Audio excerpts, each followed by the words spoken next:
So hi aspirants, ಎಲ್ರು ಹೇಗಿದ್ದೀರಾ? ಹೇಗೆ ಓದ್ತಾ ಇದ್ದೀರಾ? ಎಲ್ರು ಚೆನ್ನಾಗಿ ಓದ್ತಿದ್ದೀರಾ ಅನ್ಕೊಂತೀನಿ. ಸೊ ಎಲ್ರು ಚೆನ್ನಾಗಿ ಓದ್ಕೊಳ್ಳಿ, ಎಲ್ರಿಗೂ ಒಳ್ಳೇದಾಗ್ಲಿ.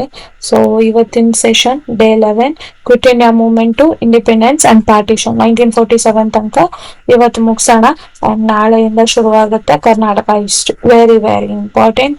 ಸೊ ಇವತ್ತಿಗೆ Indian history, national Indian national movement, quit India movement, everything ನಾವು ಫಿನಿಶ್ ಮಾಡ್ದಂಗ ಆಗುತ್ತೆ. ಓಕೆನಾ? ಸೊ ಫಸ್ಟ್ ಕ್ವಶನ್ಗೆ ಹೋಗೋಣ. ಎಸ್, ಕ್ವಿಟ್ ಇಂಡಿಯಾ ಚಳವಳಿಯ ನಿರ್ಣಯವನ್ನು ಭಾರತೀಯ ರಾಷ್ಟ್ರೀಯ ಕಾಂಗ್ರೆಸ್ನ ಯಾವ ಅಧಿವೇಶನದಲ್ಲಿ ಅಂಗೀಕರಿಸಲಾಯಿತು? ಹೇಳ್ತೀರಾ? ಲಾಹೋರ್ ಅಧಿವೇಶನ, ಕಲ್ಕತ್ತಾ ಅಧಿವೇಶನ, ಮುಂಬೈ ಅಧಿವೇಶನ ಅಂಡ್ ರಾಮ್ಗಢ್ ಅಧಿವೇಶನ. ಆನ್ಸರ್ ಈಸ್ ಮುಂಬೈ ಅಧಿವೇಶನ. ಓಕೆ, ದೆನ್ ಇನ್ನೊಂದು ನೆನಪಿರ್ಲಿ, ಲಾಹೋರ್ ಅಧಿವೇಶನದಲ್ಲಿ ನಾವು ಪೂರ್ಣ ಸ್ವರಾಜ್, ಕರೆಕ್ಟ್ ಅಲ್ವಾ? ಪೂರ್ಣ ಸ್ವರಾಜ್ನ ನಾವು ಅಂಗೀಕರಿಸ್ಕೊಂತೀವಿ. ಓಕೆ, ಪೂರ್ಣ ಸ್ವರಾಜ್ನ ರೆಸಲ್ಯೂಷನ್ ಪಾಸ್ ಆಗುತ್ತೆ. ದೆನ್ ಕಲ್ಕತ್ತಾ ಸೆಷನ್ ಅಲ್ಲಿ ನೆಹರು ವರದಿನ ಚರ್ಚಿಸ್ತಾರೆ, discussed Nehru report. Okay, then Mumbai ಅಧಿವೇಶನದಲ್ಲಿ ಕ್ವಿಟ್ ಇಂಡಿಯಾ ಚಳುವಳಿಯ ನಿರ್ಣಯವನ್ನು ಭಾರತೀಯ ರಾಷ್ಟ್ರೀಯ ಕಾಂಗ್ರೆಸ್ ಅನ್ನು ಅಂಗೀಕರಿಸಲಾಗುತ್ತೆ. ದೆನ್ ರಾಮ್ಗಢ್ ಅಧಿವೇಶನದಲ್ಲಿ ಇಂಡಿವಿಜುವಲ್ ಸತ್ಯಾಗ್ರಹ ರೆಸಲ್ಯೂಷನ್ ಪಾಸ್ ಆಗುತ್ತೆ, ನಿರ್ಣಯ ಮಾಡ್ತಾರೆ, ನೆನಪಿರ್ಲಿ. Okay, next, who propose the quit India resolution?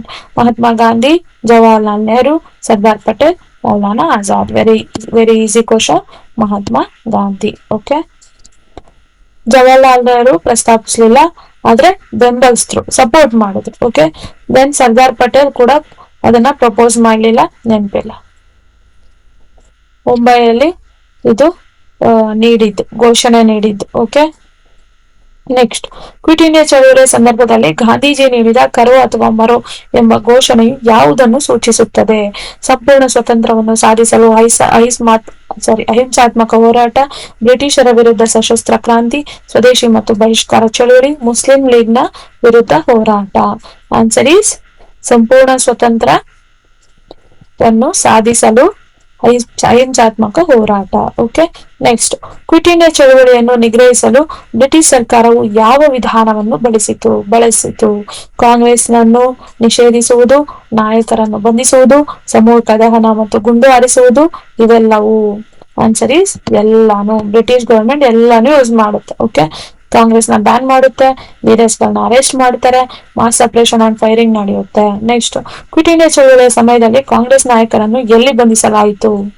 ಇದು ಆಕ್ಚುಲಿ ಲಾಸ್ಟ್ ಸೆಷನ್ ಅಲ್ಲಿ ಓದಿದ್ವಿ.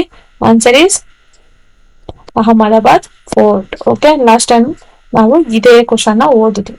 ದೆನ್ ಸುಭಾಷ್ ಚಂದ್ರ ಬೋಸ್ ಅವರು ಆಜಾದ್ ಹಿಂದ್ ಸರ್ಕಾರವನ್ನು ಸ್ಥಾಪಿಸಿದಾಗ ಅದರ ರಾಜಧಾನಿ ಯಾವುದಾಗಿತ್ತು? Singapore, Rangoon, Tokyo, Port Blair. Answer is Singapore. ನೆನಪಿರ್ಲಿ, ಆಜಾದ್ ಹಿಂದ್ ಗವರ್ಮೆಂಟ್ ನ ಅವರು ಎಸ್ಟಾಬ್ಲಿಷ್ ಮಾಡಿದಾಗ ರಾಜಧಾನಿ ಯಾವ್ದಾಗಿತ್ತು? ಕ್ಯಾಪಿಟಲ್ ಆಗಿತ್ತು. ಓಕೆ, ರಂಗೂನ್ ಅಲ್ಲ, ಸಿಂಗಾಪುರ್. ಸಿಂಗಾಪುರೇ ಹೇಳಿದ್ದು, ಬಟ್ ರಂಗೂನ್ ಮೇಲೆ ರೈಟ್ ಹಾಕಿದ್ದೀನಿ. ಓಕೆ, ಸಾರಿ. ಆಜಾದ್ ಹಿಂದ್ ಸರ್ಕಾರವನ್ನು ಯಾವ ವರ್ಷದಲ್ಲಿ ಸ್ಥಾಪಿಸಲಾಯಿತು? 1942, 43, 44, 45. Answer is 1943. 1942 ಅಲ್ಲಿ ಏನಾಯ್ತು? ಕ್ವಿಟ್ ಇಂಡಿಯಾ ಚಳವಳಿ ಸ್ಟಾರ್ಟ್ ಆಗಿದ್ದು. ಓಕೆ, ಅಂಡ್ ಸುಭಾಷ್ ಚಂದ್ರ ಬೋಸ್ ಆಜಾದ್ ಹಿಂದ್ ಸರ್ಕಾರದ ಸುಪ್ರೀಂ ಕಮಾಂಡರ್ ಆಗಿದ್ರು. Okay, next question, Azad Hind Fauj ನ ಪ್ರಧಾನ ಕಚೇರಿ ಎಲ್ಲಿದೆ? Singapore, Rangoon, Tokyo, Bangkok.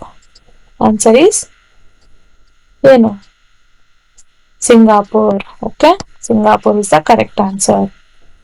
Rangoon ಬಂದ್ಬಿಟ್ಟು ಆಪರೇಷನ್ ಸೆಂಟರ್ ಆಗಿತ್ತು. ದೆನ್ ಟೋಕಿಯೋ ಜಪಾನ್ ರಾಜಧಾನಿ, ನಿಮಗೆಲ್ಲರಿಗೂ ಗೊತ್ತಿರೋದೆ. ದೆನ್ ಬ್ಯಾಂಕಾಕ್ ಬಂದ್ಬಿಟ್ಟು ಟ್ರೈನಿಂಗ್ ಸೆಂಟರ್ ಆಗಿತ್ತು. ಓಕೆ, ನೆಕ್ಸ್ಟ್, ಆಜಾದ್ ಹಿಂದ್ ಫೌಜ್ ನ ಸುಭಾಷ್ ಚಂದ್ರ ಬೋಸ್ ಅವರ ಪ್ರಸಿದ್ಧ ಘೋಷಣೆ ಯಾವುದು? ಹೇಳ್ತೀರಾ? ಜೈ ಹಿಂದ್, ದಿಲ್ಲಿ ಚಲೋ, ತುಮ್ ಮುಜೆ ಖೂನ್ ದೋ, ಮೈ ತುಮಾರಿ ಆಜಾದಿ ದೂಂಗಿ, ಇಂಕಿಲಾಬ್ ಜಿಂದಾಬಾದ್. ಆನ್ಸರ್ ಈಸ್ ತುಮ್ ಮುಜೆ ಖೂನ್ ದೋ, ಮೈ ತುಮೆ ಆಜಾದಿ ದೂಂಗಿ. ವೆರಿ ಇಂಪಾರ್ಟೆಂಟ್, ನೋಡ್ಕೊಳ್ಳಿ. What position did Subhash Chandra Bose hold in the Azad Hind government? President, prime minister, chief minister, supreme commander. Already ಹೇಳಿದೆ ನಾನು ಇದಕ್ಕೆ ಆನ್ಸರ್ ಈಸ್ ಸುಪ್ರೀಂ ಕಮಾಂಡರ್ ಆಗಿ ಅವರಿದ್ರು. ಅಲ್ಲೇ ಎಕ್ಸ್ಪ್ಲೇನ್ ಮಾಡುವಾಗ ನಾನು ಇದನ್ನ ಹೇಳಿದೆ ಅವ್ರು ಏನಾಗಿದ್ರು ಅಂತ. ಓಕೆ, ನೆಕ್ಸ್ಟ್, ಆಜಾದ್ ಹಿಂದ್ ಫೌಜ್ ನ ಸೈನಿಕರು ಯಾವ ಯುದ್ಧದಲ್ಲಿ ಬ್ರಿಟಿಷರ ವಿರುದ್ಧ ಹೋರಾಡಿದರು? ಇಂಫಾಲ್ ಕದನ, ಕೊಹಿಮಾ ಕದನ, ಎರಡು ಯಾವುದು ಅಲ್ಲ? Answer is both. ಬ್ರಿಟಿಷರ ಜೊತೆಗೆ ಆಜಾದ್ ಹಿಂದ್ ಫೌಜ್ ನ ಸೋಲ್ಜರ್ಸ್ ಫೈಟ್ ಮಾಡ್ತಾರೆ. ಓಕೆ, ಯಾವಾಗ ಇದು ಎರಡೂ ಕದನಗಳು ನಡೆದಿದ್ದು 1944. 1940. ಓಕೆ, ನಾನು ಬರೆಯಕ್ಕಾಗ್ತಿಲ್ಲ.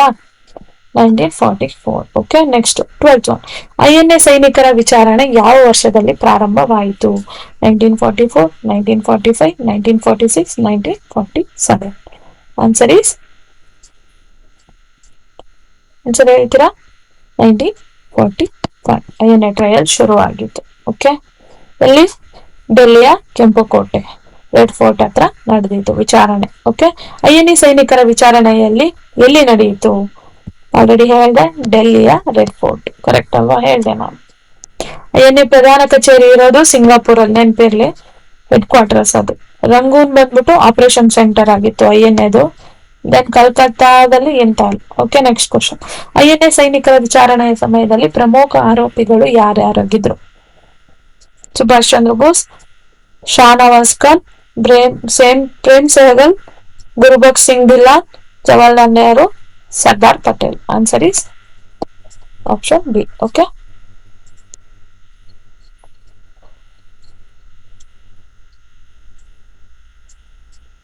ಓಕೆ, ಇವರನ್ನ INA ಟ್ರಯಲ್ ನಲ್ಲಿ ಆರೋಪಿ ಸಂಖ್ಯೆ 1, 2, 3 ಅಂತ ಕರೀತಾರೆ. ಓಕೆ, ನೆಕ್ಸ್ಟ್, INA ಸೈನಿಕರ ವಿಚಾರಣೆಯ ಫಲಿತಾಂಶವೇನು? ಆರೋಪಿಗಳಿಗೆ ಮರಣದಂಡನೆ, ಆರೋಪಿಗಳನ್ನು ಬಿಡುಗಡೆ ಮಾಡಲಾಯಿತು, ಆರೋಪಿಗಳಿಗೆ ಜೀವಾವಧಿ ಶಿಕ್ಷೆ, ಆರೋಪಿಗಳನ್ನು ಗಡೀಪಾರು ಮಾಡಲಾಯಿತು. ಆರೋಪಿಗಳನ್ನ ಬಿಡುಗಡೆ ಮಾಡಲಾಯಿತು. Option B is the correct answer. Okay, next, Wavell plan. Okay, Wavell plan ಅನ್ನು ಯಾವ ವರ್ಷದಲ್ಲಿ ಪ್ರಸ್ತಾಪಿಸಲಾಯಿತು? 1944, 45, 46, 47. Answer is 45. Wavell plan Simla ಸಮ್ಮೇಳನಕ್ಕೆ ಕಾರಣವಾಯಿತು. ಓಕೆ, ಸಿಮ್ಲಾ ಸಮ್ಮೇಳನ 1945ರಲ್ಲಿ ಯಾರ ಅಧ್ಯಕ್ಷತೆಯಲ್ಲಿ ನಡೆಯಿತು? ಆನ್ಸರ್ ಹೇಳ್ದೆ, ಇಲ್ಲೇ ಹೇಳ್ದೆ, ವೆವೆಲ್ ಯೋಜನೆಯ ಪ್ರಕಾರ ಏನು ಸಿಮ್ಲಾ ಕಾನ್ಫರೆನ್ಸ್ ಶುರು ಆಗಿತ್ತು. Answer is lord Wavell. Okay, ಅವರ ಅಧ್ಯಕ್ಷತೆಯಲ್ಲೇ ನಡೆದಿತ್ತು ಅದು. ಸರಿನಾ? ಯಾವಾಗ ನಡೆದಿತ್ತು? June 25, 1945. ಸಿಮ್ಲಾ ಸಮ್ಮೇಳನ ವಿಫಲವಾಗಲು ಪ್ರಮುಖ ಕಾರಣವೇನು? ಕಾಂಗ್ರೆಸ್ ಭಾಗವಹಿಸಲು ನಿರಾಕರಿಸಿತು, ಮುಸ್ಲಿಂ ಲೀಗ್ ಪ್ರತ್ಯೇಕ ಪ್ರಾತಿನಿಧ್ಯವನ್ನು ಒತ್ತಾಯಿಸಿತು, ಬ್ರಿಟಿಷ್ ಸರ್ಕಾರವು ಸಮ್ಮೇಳನವನ್ನು ರದ್ದುಗೊಳಿಸಿತು, ಯಾವುದೇ ನಿರ್ಣಯವನ್ನು ಅಂಗೀಕರಿಸಲಾಗಲಿಲ್ಲ. ಆನ್ಸರ್ ಈಸ್ ಮುಸ್ಲಿಂ ಲೀಗ್ ಪ್ರತ್ಯೇಕ ಪ್ರಾತಿನಿಧ್ಯ ಒತ್ತಾಯಿಸಿತು.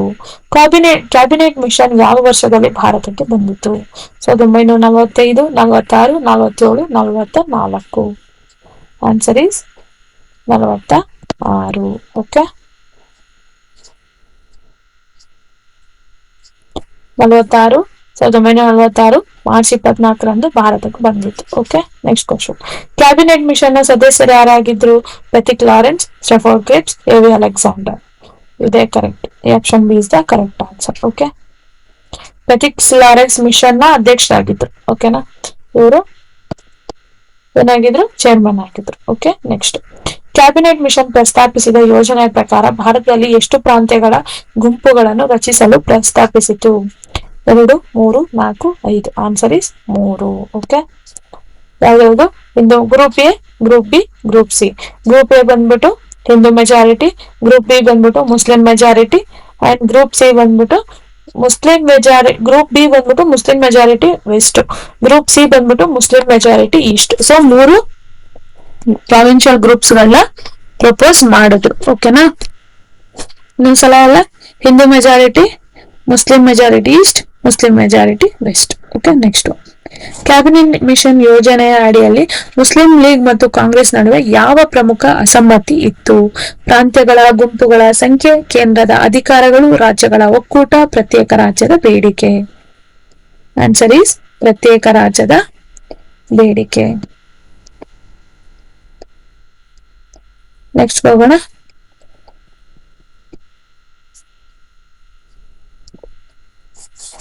ಓಕೆ. ಕ್ಯಾಬಿನೆಟ್ ಮಿಷನ್ ಯೋಜನೆಯನ್ನು ಕಾಂಗ್ರೆಸ್ ಮತ್ತು ಮುಸ್ಲಿಂ ಲೀಗ್ ಏಕೆ ಒಪ್ಪಲಿಲ್ಲ? ಇದು ಸಂಪೂರ್ಣ ಸ್ವಾತಂತ್ರ್ಯವನ್ನು ನೀಡಲಿಲ್ಲ. ಇದು ಪ್ರಾಂತ್ಯಗಳ ಗುಂಪುಗಳ ಬಗ್ಗೆ ಅಸ್ಪಷ್ಟತೆಯನ್ನು ಹೊಂದಿತ್ತು. ಇದು ಮುಸ್ಲಿಮರಿಗೆ ಪ್ರತ್ಯೇಕ ರಾಜ್ಯವನ್ನು ನೀಡಲಿಲ್ಲ. ಇವೆಲ್ಲವೂ ಆನ್ಸರ್ ಈಸ್ ಎಲ್ಲಾನು ಕರೆಕ್ಟ್ ಇದೆ. ಓಕೆ. ನೆಕ್ಸ್ಟ್, ಪ್ರತ್ಯಕ್ಷ ದಿನ ಡೈರೆಕ್ಟ್ ಆಕ್ಷನ್ ಡೇ ಅನ್ನು ಯಾವ ದಿನಾಂಕದಂದು ಆಚರಿಸಲಾಯಿತು? ಹೇಳ್ತೀರಾ? ಆಗಸ್ಟ್ 16, 1946. ನೆನಪಿರ್ಲಿ. ಓಕೆನಾ? ಪ್ರತ್ಯಕ್ಷ ದಿನವನ್ನ ಮುಸ್ಲಿಂ ಲೀಗ್ ಏನಂತ ಕರೆದ್ರು ಅಂದ್ರೆ ಪಾಕಿಸ್ತಾನ್ ಡೇ ಅಂತ ಕೂಡ ಕರೆದಿದ್ದಾರೆ ಅಲ್ಲಿ ಅವರ ಪ್ಲೇಸ್ ಅಲ್ಲಿ. ಪ್ರತ್ಯಕ್ಷ ದಿನವನ್ನ ಯಾರು ಘೋಷಿಸಿದ್ದು?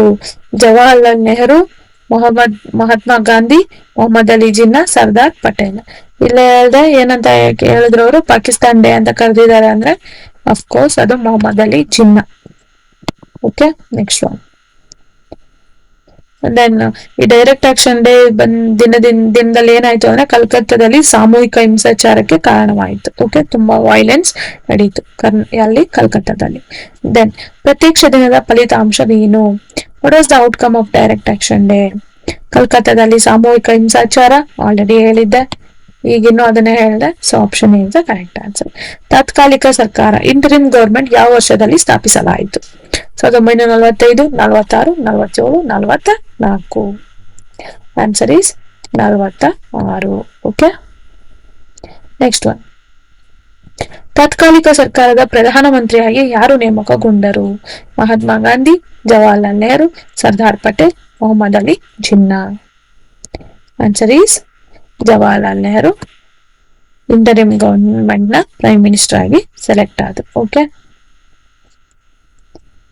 ದೆನ್ ಇನ್ನೊಂದು ನೆನಪಿರ್ಲಿ, ಜವಾಹರ್ಲಾಲ್ ನೆಹರು ವೈಸ್ ಪ್ರೆಸಿಡೆಂಟ್ ಕೂಡ ಆಗಿದ್ರು. ದೆನ್ ತಾತ್ಕಾಲಿಕ ಸರ್ಕಾರದಲ್ಲಿ ಮುಸ್ಲಿಂ ಲೀಗ್ ಯಾವ ಸ್ಥಾನವನ್ನು ಪಡೆಯಿತು? ಪ್ರಧಾನ ಮಂತ್ರಿ, ಉಪ ಪ್ರಧಾನ ಮಂತ್ರಿ. 5 ಸ್ಥಾನಗಳು, ಯಾವುದೇ ಸ್ಥಾನವಿಲ್ಲ. ಆನ್ಸರ್ ಈಸ್ 5 ಸ್ಥಾನಗಳು. ಓಕೆ. 5 ಸೀಟ್ಸ್ಗಳು ಅವರಿಗೆ ಸಿಗುತ್ತೆ. ನೆಕ್ಸ್ಟ್ ಹೋಗೋಣ. ಮೌಂಟ್ ಬ್ಯಾಟ್ ಯೋಜನೆಯನ್ನು ಯಾವ ವರ್ಷದಲ್ಲಿ ಪ್ರಸ್ತಾಪಿಸಲಾಯಿತು? 46, 47, 45, 44. Answer is 47. ಮೌಂಟ್ ಬ್ಯಾಟನ್ ಯೋಜನೆಯು ಯಾವುದನ್ನು ಪ್ರಸ್ತಾಪಿಸಿತು? ಭಾರತದ ವಿಭಜನೆ, ಕಾಂಗ್ರೆಸ್ ಮತ್ತು ಮುಸ್ಲಿಂ ಲೀಗ್ ನಡುವೆ ಮೈತ್ರಿ, ಕಾಂಗ್ರೆಸ್ಗೆ ಸಂಪೂರ್ಣ ಅಧಿಕಾರ, ಮುಸ್ಲಿಮರಿಗೆ ಪ್ರತ್ಯೇಕ ರಾಜ್ಯ. ಆನ್ಸರ್ ಈಸ್ ಭಾರತದ ವಿಭಜನೆ. ಕರೆಕ್ಟ್ ಅಲ್ವಾ? ಮೌಂಟ್ ಬ್ಯಾಟನ್ ಪ್ಲಾನ್ ಪ್ರಪೋಸ್ ಮಾಡಿದ್ದು ಪಾರ್ಟಿಷನ್ ಆಫ್ ಇಂಡಿಯಾ. ಓಕೆ. ಅದರ ಮೂಲಕ ಏನಾಯ್ತು? ಭಾರತ ಮತ್ತೆ ಪಾಕಿಸ್ತಾನದ ನಡುವೆ ವಿಭಜನೆ ಒಪ್ಪಿಕೊಂಡ್ರು. ಓಕೆ. ಭಾರತೀಯ ಸ್ವಾತಂತ್ರ್ಯ ಕಾಯ್ದೆಯನ್ನು, ಇಂಡಿಯನ್ ಇಂಡಿಪೆಂಡೆನ್ಸ್ ಆಕ್ಟ್ ಅನ್ನು ಬ್ರಿಟಿಷ್ ಸಂಸತ್ತಿನಲ್ಲಿ ಯಾವಾಗ ಅಂಗೀಕರಿಸಲಾಯಿತು? June 1947, July 1947, August 1947, September 1947. Answer is July 1947. Okay.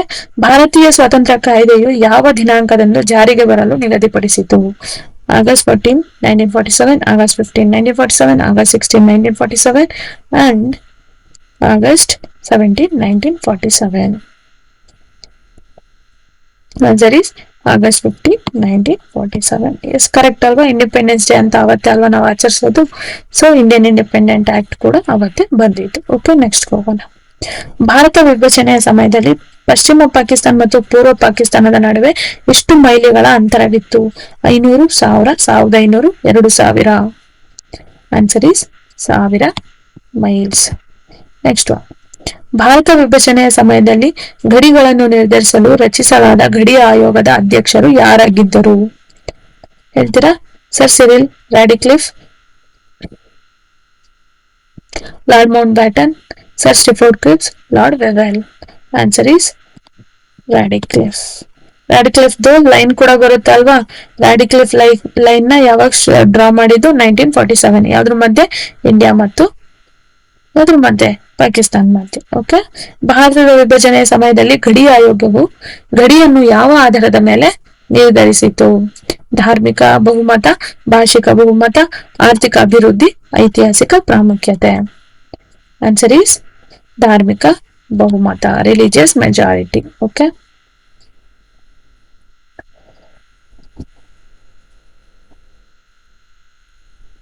Next ಹೋಗೋಣ. ಭಾರತ ವಿಭಜನೆಯ ಸಮಯದಲ್ಲಿ ಎಷ್ಟು ಜನರು ಸ್ಥಳಾಂತರಗೊಂಡರು? ಈ ತರ ಕ್ವಶನ್ಸ್ ಏನ್ ಕೇಳಲ್ಲ, ಡೋಂಟ್ ವರಿ, ಬಟ್ ಸ್ಟಿಲ್ ತಿಳ್ಕೊಳ್ಳಿ.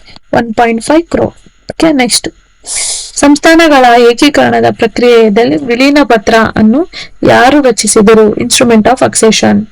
Sardar Patel, V P. Menon, Jawaharlal Nehru, Maulana Azad. Answer is V P. Menon. Okay, and ನಾವು ವಿ.ಪಿ. ಮೆನನ್ ಏನಂತ ಕರಿತೀವಿ? Architect of princely states integration. ನೆನಪಿರ್ಲಿ, architect of princely state integration, ಕನ್ನಡದಲ್ಲಿ ಸಂಸ್ಥಾನಗಳ ಏಕೀಕರಣದ ಶಿಲ್ಪಿ. ನೆಕ್ಸ್ಟ್, ಸಂಸ್ಥಾನಗಳ ಏಕೀಕರಣದ ಪ್ರಕ್ರಿಯೆಯಲ್ಲಿ ವಿಲೀನ ಪತ್ರವನ್ನು ಯಾವ ಅಧಿಕಾರಗಳನ್ನು ಹಸ್ತಾಂತರಿಸಿತು? ರಕ್ಷಣೆ, ವಿದೇಶಾಂಗ ವ್ಯವಹಾರಗಳು, ಸಂವಹನಗಳು. ಎಲ್ಲಾ ಅಧಿಕಾರಗಳು, ಆಂತರಿಕ ವ್ಯವಹಾರಗಳು, ತೆರಿಗೆ ವಿಧಿಸುವ ಅಧಿಕಾರ. Answer is instrument of accession ಮೂಲಕ ಇಂಡಿಯಾಗೆ ಇವೆಲ್ಲ ರೈಟ್ಸ್ಗಳು ಬ್ರಿಟಿಷ್ ಅವರಿಂದ ನಮಗೆ ಬರುತ್ತೆ. ನೆಕ್ಸ್ಟ್, ಜುನಾಗಢ್ ಸಂಸ್ಥಾನವನ್ನು ಯಾವ ದೇಶಕ್ಕೆ ಸೇರಲು ಪ್ರಯತ್ನಿಸಿತು? India, Pakistan, independent, Britain. Answer is Pakistan. Okay, next one. Hyderabad ಸಂಸ್ಥಾನವು ಭಾರತಕ್ಕೆ ಸೇರಲು ಯಾವ ಕಾರ್ಯಾಚರಣೆಯನ್ನು ನಡೆಸಲಾಯಿತು? Operation polo, operation Vijay, operation Indra, operation Samudra. Hyderabad ನಾನು ಇಂಡಿಯಾಗೆ ಜಾಯಿನ್ ಆಗಲ್ಲ ಅಂತ ಹೇಳುತ್ತೆ, ಅವಾಗ ಒಂದು ಏನಂತ ಹೇಳ್ತಾರೆ, ಒಂದು ಆಪರೇಷನ್ ನಡೆಸ್ತಾರೆ, ಅದ್ರ ಮೂಲಕ ಇಂಡಿಯಾಗೆ ಹೈದರಾಬಾದ್ ಜಾಯಿನ್ ಆಗುತ್ತೆ. Answer is operation polo. Very important. Okay, 1948 ಅಲ್ಲಿ ನಡೆಸಿದ್ದು. ಓಕೆನಾ, ಸೆಪ್ಟೆಂಬರ್ 13ರಿಂದ 18 ತನಕ. ನೆಕ್ಸ್ಟ್, ಹೈದರಾಬಾದ್ ಸಂಸ್ಥಾನವು ಭಾರತಕ್ಕೆ ಸೇರಲು ಯಾವ ವರ್ಷದಲ್ಲಿ ಕಾರ್ಯಾಚರಣೆ ನಡೆಯಲಾಯಿತು? 1948. ಈಗಿನ ಹೇಳ್ದಲ್ಲ 48 ಅಂತ, 1948. ಓಕೆ, ಸಂಸ್ಥಾನಗಳ ಏಕೀಕರಣದ ಪ್ರಕ್ರಿಯೆಯನ್ನು ಸರ್ದಾರ್ ಪಟೇಲ್ ಅವರಿಗೆ ಸಹಾಯ ಮಾಡಿದ ಪ್ರಮುಖ ಅಧಿಕಾರಿ ಯಾರು?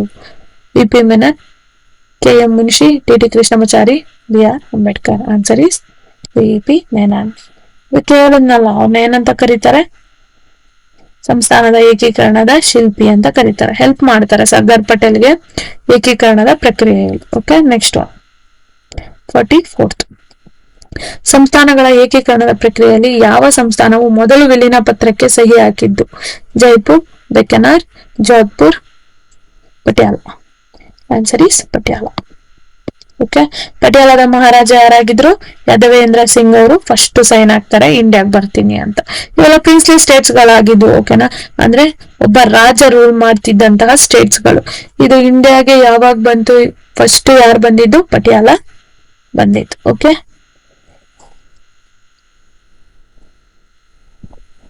Next one.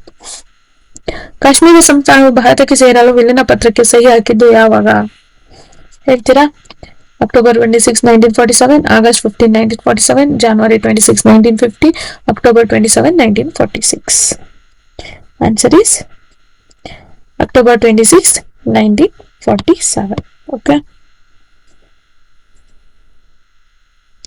So October 26, October 27 ಅಲ್ಲ, October 26. Okay. Next one. Maharaja Hari Singh ಬಂದ್ಬಿಟ್ಟು ಸೈನ್ ಹಾಕ್ತಾರೆ. Okay, next. ಸರ್ದಾರ್ ಪಟೇಲ್ ಅವರನ್ನು ಭಾರತದ ಏಕೀಕರಣದ ಶಿಲ್ಪಿ ಎಂದು ಏಕೆ ಕರೆಯಲಾಗುತ್ತದೆ? ಅವರು ಭಾರತೀಯ ಸಂವಿಧಾನವನ್ನು ರಚಿಸಿದರು. ಅವರು 562 ಸಂಸ್ಥಾನಗಳನ್ನು ಭಾರತಕ್ಕೆ ಸೇರಿಸಿದರು. ಅವರು ಭಾರತದ ಮೊದಲ ಪ್ರಧಾನಮಂತ್ರಿಯಾಗಿದ್ದರು. ಅವರು ಗಾಂಧೀಜಿಯ ಆಪ್ತ ಸಹಚರರಾಗಿದ್ದರು. ಹೇಳ್ತೀರಾ? ಅವರು 562 ಸಂಸ್ಥಾನಗಳನ್ನು ಭಾರತಕ್ಕೆ ಸೇರಿಸಿದರು. ಭಾರತೀಯ ಸ್ವಾತಂತ್ರ್ಯ ಕಾಯ್ದೆ 1947 ಪ್ರಕಾರ ಭಾರತದಲ್ಲಿ ಎಷ್ಟು ಕೇಂದ್ರ ಆಡಳಿತ ಪ್ರದೇಶಗಳನ್ನು ರಚಿಸಲಾಯಿತು? 2, 3, 4, 5. Answer is 3. ಇದು ಆಲ್ರೆಡಿ ಓದಿದ್ವಲ್ವಾ? ಕರೆಕ್ಟ್ ಅಲ್ವಾ? ಓದಿದ್ವಲ್ವಾ? ನೆಕ್ಸ್ಟ್ ಯಾವುದು? ಡೆಲ್ಲಿ, ಅಜ್ಮೀರ್, ಮೇವಾರ, ಕೂರ್ಗ್. ಡೆಲ್ಲಿ, ಅಜ್ಮೀರ್, ಮೇವಾರ ಎರಡು ಒಂದೇ ಆಯ್ತಾ? ಎರಡು ಜಾಯ್ನಿಂಗ್ ಅದು. ಓಕೆನಾ? ಯಾವ ಮೂರು ಏನು ಸೆಂಟ್ರಲಿ ಅಡ್ಮಿನಿಸ್ಟ್ರೇಟಿವ್ ಏರಿಯಾಸ್ಗಳು ಯಾವ್ದಾಗಿದ್ದು? ಡೆಲ್ಲಿ, ಅಜ್ಮೀರ್, ಮೇವಾರ್ ಅಂಡ್ ಕೂರ್ಗ್. ಓಕೆ, ನೆನಪಿರ್ಲಿ, ವೆರಿ ಇಂಪಾರ್ಟೆಂಟ್. ಭಾರತೀಯ ಸ್ವಾತಂತ್ರ್ಯ ಕಾಯ್ದೆ 1947 ಪ್ರಕಾರ ಗವರ್ನರ್ ಜನರಲ್ ಯಾರಾಗಿದ್ರು? Lord Wavell, Lord Mountbatten, Sir Cyril Radcliffe, Clement Attlee. Very easy question. Lord Mountbatten was the last governor general of India. Okay, ಓಕೆನಾ? Next ಹೋಗೋಣ. Radcliffe ರೇಖೆ ಯಾವುದನ್ನು ವಿಭಜಿಸಿತು? ಭಾರತ ಮತ್ತು ಪಾಕಿಸ್ತಾನ, ಭಾರತ ಮತ್ತು ಬಾಂಗ್ಲಾದೇಶ್, ಭಾರತ ಮತ್ತು ಚೀನಾ, ಭಾರತ ಮತ್ತು ನೇಪಾಳ. ಆನ್ಸರ್ ಇಸ್ ಭಾರತ ಮತ್ತು ಪಾಕಿಸ್ತಾನ್. ಭಾರತ ಮತ್ತು ನೇಪಾಳದ ಮಧ್ಯೆ ಯಾವುದೇ ರೇಖೆ ಇಲ್ಲ, ನೆನಪಿರಲಿ. ನೆಕ್ಸ್ಟ್, ಕ್ವಿಟ್ ಇಂಡಿಯಾ ಚಳುವಳಿಯ ಸಮಯದಲ್ಲಿ ಎಷ್ಟು ಮಂದಿ ಸಾವನ್ನಪ್ಪಿದ್ದರು?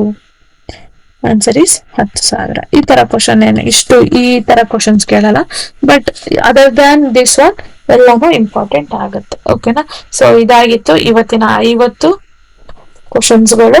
ಮತ್ತೆ ನೆಕ್ಸ್ಟ್ ಮೀಟ್ ಆಗೋಣ ನೆಕ್ಸ್ಟ್ ವಿಡಿಯೋದಲ್ಲಿ. ಅಲ್ಲಿ ತನಕ love you all. Bye bye.